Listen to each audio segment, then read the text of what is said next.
Olá, estudantes do oitavo ano das escolas municipais de Teresina. Tudo bem com vocês? Espero que sim. Eu sou o professor Francisco Barroso e essa é mais uma aula sua de língua portuguesa. Então vamos lá? A aula de hoje trará o seguinte tema: níveis de linguagem. Trabalharemos os níveis de linguagem através do gênero textual romance. Claro, um fragmento de romance, né? Contos, fábulas, lendas e também o cordel. E por fim, nós faremos um exercício para que você possa identificar as marcas linguísticas, né, dentro do texto, os níveis de linguagem dentro de um texto. Tudo bem? Então vamos lá. Logo no início da aula, eu faço a seguinte reflexão com vocês. Inicio com a pergunta: como você se vestiria para ficar em casa? Observe que vocês têm duas imagens aí. E qual estilo de roupa você ficaria em casa? Olhe, as respostas de vocês não será muito diferente das dos colegas de vocês, nem diferente da minha, talvez. Bom, você menina, você não ficaria em casa de sapato, nem de tênis, nem de vestido de festa, tampouco de calça jeans. Então, é bem possível que a sua resposta tenha sido esse estilo, né? Um short, uma blusinha. Quanto aos meninos, obviamente também vocês escolheriam uma roupa mais descolada, uma roupa mais confortável, para que vocês possam ficar em casa. Não seria calça jeans, não seria sapato, nem tênis, nem paletó, nem camisa de manga comprida. Certamente vocês escolheriam esse modelo. Tá bom, professor, mas o que isso tem a ver com a aula de língua portuguesa? Olhe, pessoal, a depender do local onde você vá, você tende a escolher determinados estilos de roupas, não é verdade? Assim também com a linguagem. Com os seus colegas, com os amigos de vocês, vocês possuem determinadas linguagens que não utilizam, por exemplo, quando estão com a família ou quando estão na sala de aula falando com o professor. Então, cada pessoa tende a utilizar um nível de linguagem dependendo da sua intenção, dependendo do contexto, dependendo do interlocutor, né, da conversa, se for um amigo seu, se é um familiar seu, se é alguém que você não conhece. Então, o seu estilo de linguagem, o seu nível de linguagem tende a se adequar conforme a situação. Tudo bem? Então, observe as imagens aí. Eu tenho um grupo de amigos numa mesa conversando. A linguagem que eles vão utilizar certamente é diferente de que, por exemplo, se eles estivessem numa empresa, quando o chefe estivesse falando com o seu subordinado, por exemplo. Então, a linguagem teria de ser mais formal com o chefe, enquanto que com os amigos ela teria que ser mais informal. Tudo bem até aqui? Calma. Vamos seguir um pouquinho para que vocês possam entender melhor essa relação. Vamos ler esse texto. Seu Lunga, tolerância zero. Eu vou falar de seu Lunga, um cabra muito sincero, que não tolera burrice, nem gosta de lero-lero. Tem sempre boas maneiras, mas se perguntam besteiras, sua tolerância é zero. Ao entrar num restaurante, logo depois de sentar, um garçom lhe perguntou: o senhor vai almoçar? Lunga disse: não, senhor. Chame o padre, por favor. Vim aqui me confessar. Lunga estava na parada, com Renata perto dele. Esse ônibus vai para a praia? Ela perguntou a ele. Ele então disse à mulher: só se a senhora tiver um biquíni que dê nele. Pagando contas no banco, Lunga viveu um dilema, pois com um talão nas mãos, ouviu de Pedro Jurema: o senhor vai usar cheque? Ele disse: não, moleque, vou escrever um poema. Então, usando aí esse cordel sobre o seu Lunga, um senhor que tem um muito mau humor, né? Responde com arrogância a todo mundo, vamos observar o estilo de linguagem que ele utiliza. Vocês podem perceber que algumas expressões estão marcadas no texto de uma maneira diferente. Vejamos, quando ele diz Lunga estava na parada, com Renata perto dele. Esse ônibus vai para a praia? Ela perguntou a ele. E ele então disse à mulher: só se a senhora tiver um biquíni que dê nele. Olha essas outras expressões. Pagando contas no banco, Lunga viveu um dilema, pois com um talão nas mãos, ouviu de Pedro Jurema: "O senhor vai usar cheque?" Ele disse: "Não, moleque, moleque, vou escrever um poema." Então, essas expressões que vocês estão vendo aí fazem parte de um nível de linguagem que certamente todos nós conhecemos. É a linguagem coloquial, informal ou também linguagem popular. Bom, esse tipo de linguagem ele vai estar relacionado a despreocupação que se tem na linguagem com as normas gramaticais. E aqui eu estou me referindo à gramática normativa, aquela que prescreve as regras de língua portuguesa, de colocação pronominal, de concordância. Então, quando se não observa essas regras na linguagem, essa despreocupação caracteriza a linguagem coloquial. Uma outra característica também é a utilização de vocabulário simples, de expressões populares e coloquialismos. A utilização das gírias também fazem parte da linguagem coloquial, das palavras inventadas, das palavras abreviadas. Nossa, eu acho que a linguagem coloquial é muito marcada no texto escrito também pelas palavras abreviadas. Bom, mas em que situações se deve usar esse tipo de linguagem informal? Muito simples, nas conversas cotidianas, familiares, com os amigos. É aquela linguagem, óbvio que você não tem preocupação em utilizar uma linguagem, digamos, formal, elegante. Não é? Nas mensagens de celular, no chat da internet. Então, esse tipo de linguagem, mais uma vez, é uma linguagem despreocupada com as regras gramaticais. É a linguagem do dia a dia, é uma linguagem que normalmente utilizamos na família, com os amigos, certo? E aí estão os exemplos utilizados no texto. Lunga estava na parada, esse ônibus vai para praia. Veja que no primeiro exemplo, se fôssemos utilizar a linguagem formal, Lunga estava na parada. No segundo exemplo, esse ônibus vai para a praia. E a terceira é não moleque, né? Moleque. Vou escrever seria vou escrever um poema.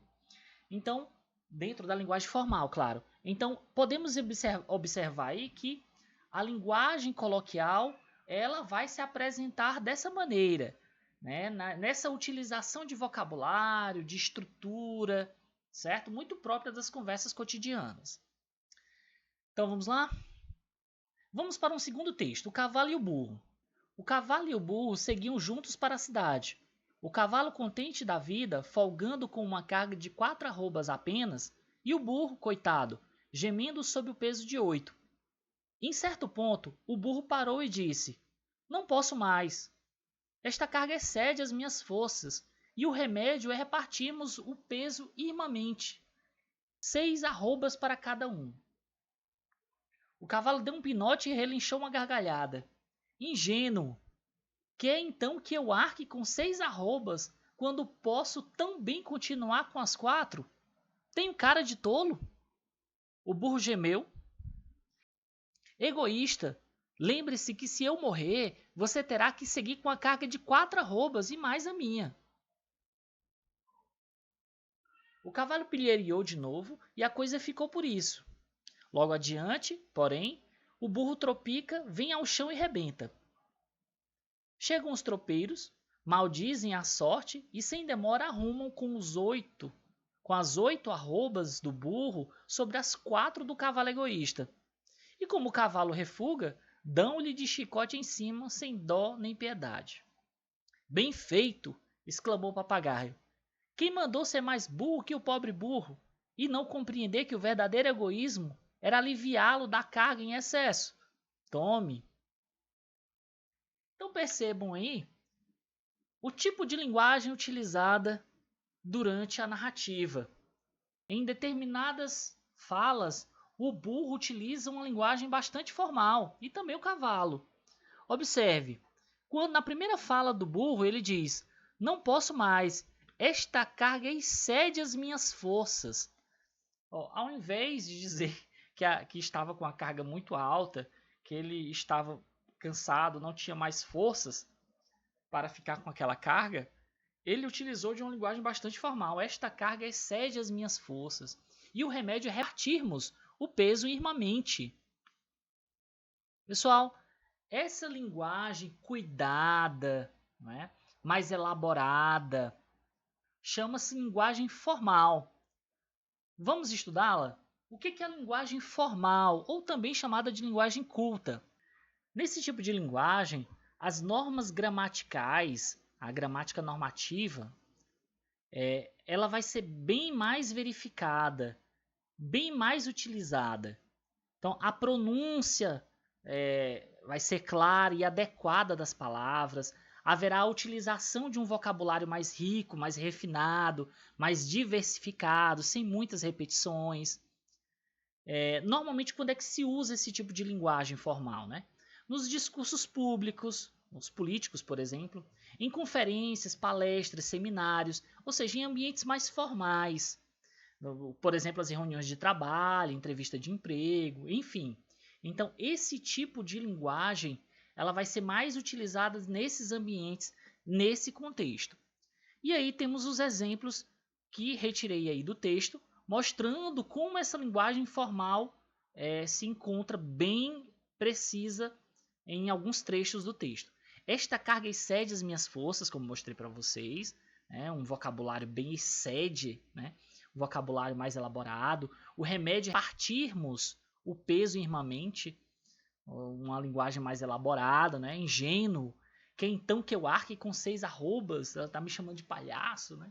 Então ele utiliza uma linguagem mais formal no texto. Tudo bem, pessoal? Deu para entender o que é uma linguagem formal, uma linguagem culta? Então vamos adiante.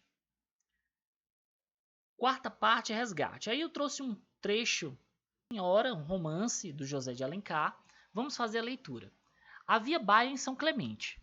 Aurélia ali estava, como sempre, deslumbrante de formosura, de espírito e de luxo. Seu traje era um primor de elegância. Suas joias valiam um tesouro, mas ninguém apercebia-se disso. O que se via e admirava era ela, sua beleza, que enchia a sala como um esplendor. O baile, em vez de fatigá-la, ao contrário, a expandia. Semelhante às flores tropicais, filhas do sol, que ostentam o brilho matiz nas horas mais ardentes do dia, era justamente nesse pélago de luz e paixões que Aurélia revela toda a opulência de sua beleza. Seixas a contemplava de parte.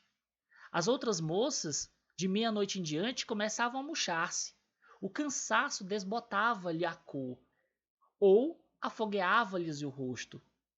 O talhe denunciava o excesso da fadiga, na languidez das inflexões ou na rispidez dos gestos. Então, certamente você já vai olhar aqui e dizer, aqui já temos uma linguagem formal, né? Pela seleção do vocabulário das palavras. São palavras, digamos, não tão usadas no cotidiano. Mas eu chamo a atenção para vocês de um tipo de linguagem especial. Aquela linguagem que ela se encontra muito nos contos, nas crônicas, nos romances, que é a linguagem literária. Ora, o que é uma linguagem literária? É aquela utilização de expressões ou de palavras, termos, que tem um outro sentido, que visa deixar mais bela a linguagem diante aí dessas obras, certo? Então há uma preocupação com a escolha, com a seleção, com a disposição delas numa frase, justamente incentivando a beleza, né, a estética, dando vida ao texto. Portanto, a linguagem literária é aquela própria dos contos, das crônicas, dos romances. Então veja, temos aí semelhante às flores tropicais, filha do sol que ostentam o brilho matiz nas horas mais ardentes do dia. Era justamente esse pélago de luz e paixões que Aurélia revelava toda a opulência de sua beleza. Ou seja, tudo isso para dizer que ela era a mais bela da festa. Ele utiliza uma linguagem dizendo que era a filha do sol. Por que está no sentido conotativo? Porque, obviamente, ela não é filha do sol, não é? Ela tem a mãe dela. Flores tropicais, então compara a beleza dela às flores, a elementos da natureza. Então, esse estilo de linguagem, em que se objetiva criar uma figura, dando uma beleza estética ao texto, vamos chamar isso de linguagem literária. Tudo bem, pessoal? Vamos lá. Mais um texto aí. Esse trecho foi retirado do primeiro romance do escritor Augusto Cury, o primeiro romance dele, chamado Futuro da Humanidade. E esse capítulo 4 vai mostrar que o personagem principal, um estudante de medicina chamado Marco Polo, ele vai ser acusado de um crime e vai ser levado para a delegacia. E lá o delegado vai tentar humilhá-lo e tal, achando que se trata de um mendigo. Vamos ver o que ele diz. Diga-me quem você é, seu crápula. Se você é um futuro doutor, então mostre sua carteira de estudante. Marco Polo engoliu em seco. Não tinha carteira de identidade e nem de estudante no momento. Esqueci em casa. Ah, seu espertinho, esqueceu em casa. Muito bem. O delegado não teve dúvida. Como montar um palco, queria continuar o espetáculo.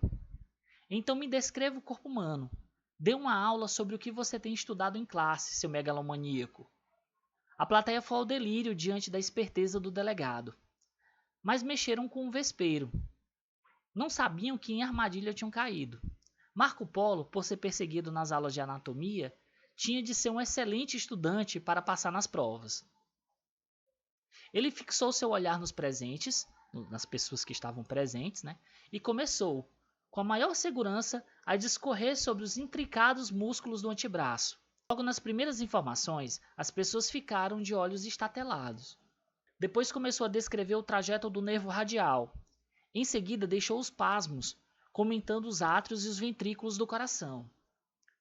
Relatou o nascimento da artéria aorta, seus ramos e subramos. Apontou também quantos ossos tinha o esqueleto humano. Então, aí podemos ver que em determinado momento da narrativa, o estudante de medicina, o Marco Polo, começa a usar uma determinada linguagem com o seu interlocutor, com a pessoa com quem ele conversa, que é o delegado, e ele utiliza uma linguagem, digamos, científica, própria da medicina. Podemos perceber isso quando ele diz ventrículos do coração, Deixa eu separar aqui para você ver. Ventrículos do coração, átrios, artéria aorta. Ou seja, ele utiliza determinadas expressões que são da profissão que ele vai seguir, que é a medicina. Portanto, vamos tratar aqui também da linguagem técnica ou científica. Esse tipo de linguagem é habitualmente usado por profissionais. E quando eu falo profissionais, eu falo determinados ramos da ciência, médicos, advogados. Então, são determinadas expressões que são dessa área, de uma determinada área científica ou técnica. E essas palavras elas vão estar aí apresentando um único significado, aquele significado próprio daquela área. Tudo bem? Então, as situações de uso dessa linguagem técnica normalmente são em palestras, em seminários, proferidos naquela área do conhecimento, exames, concursos, cursos, dessas áreas, enfim. Então, nesse contexto é que vai se utilizar esse tipo de linguagem. Então, eu coloquei os exemplos que foram utilizados também no trecho do romance, nervo radial, átrios, ventrículos, artéria aorta. Então, uma linguagem própria da medicina, uma linguagem técnica, científica. Tudo bem, pessoal? Então, vamos continuar. Vamos praticar? Vamos lá. Campanhas pouco adiantam. O trânsito só se ajeita através da educação. Olá, turma do volante, da bicicleta e da moto. Pedestres, me deem um instante para eu dizer o que noto de uma realidade triste que infelizmente persiste porque não há decisão de fazer a coisa direito. Campanhas só têm efeito se investir na educação. Aqui no meu cordel, uma história vou contar de alguém que cumpre o papel de educador exemplar e que a violência no trânsito tem frequência aumentada e a solução, diz ele e bate no peito. Campanhas só têm efeito se investir na educação. Esta história aconteceu nas ruas de Fortaleza. Tanta gente padeceu, causando muita tristeza. Vi então um professor que tinha sentido a dor da perca de seu irmão e diz: ninguém tem respeito. Campanha só tem efeito se investir na educação. O texto continua, mas mostrando que as campanhas pouco adiantam se não se investir em educação, né? Então não adianta, o trânsito só vai ter conserto se se investir agora na questão da educação, começar desde pequenininho, né? Então vamos lá. Qual trecho apresenta linguagem coloquial? Letra A. Aqui neste meu cordel. B. No trânsito tem frequência. C. Para eu dizer o que noto. D. Vi então um professor. Então, pessoal, 40 segundos para que vocês possam responder. Vamos lá?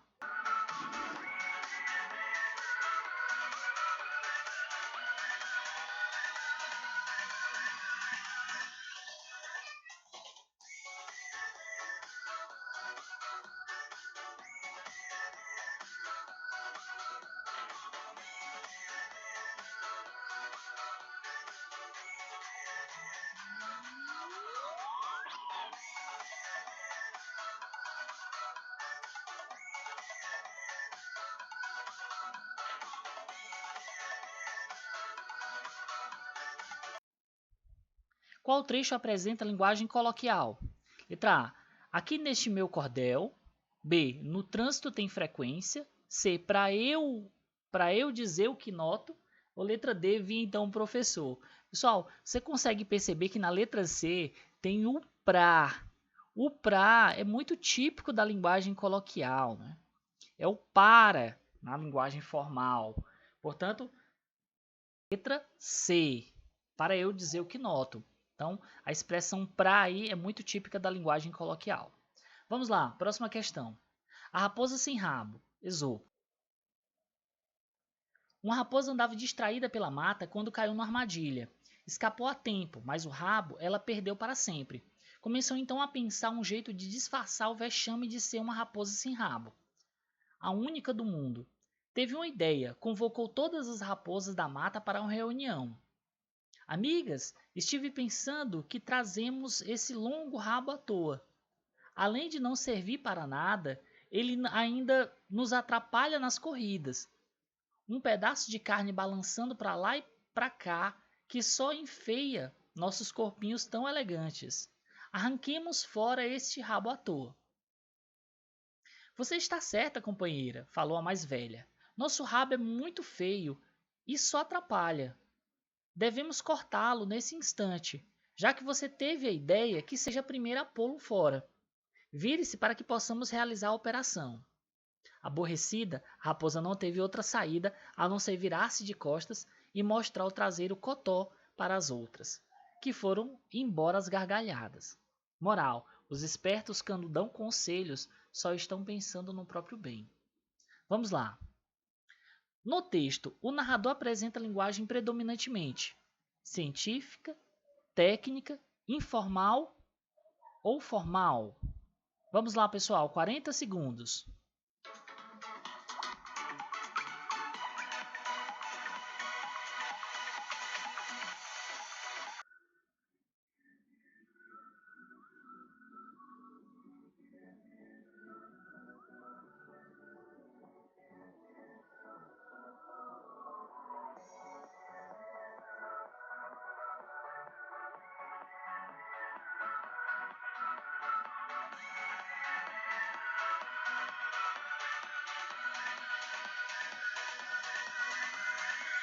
No texto, o narrador apresenta a linguagem predominantemente. Observe, ele quer o narrador.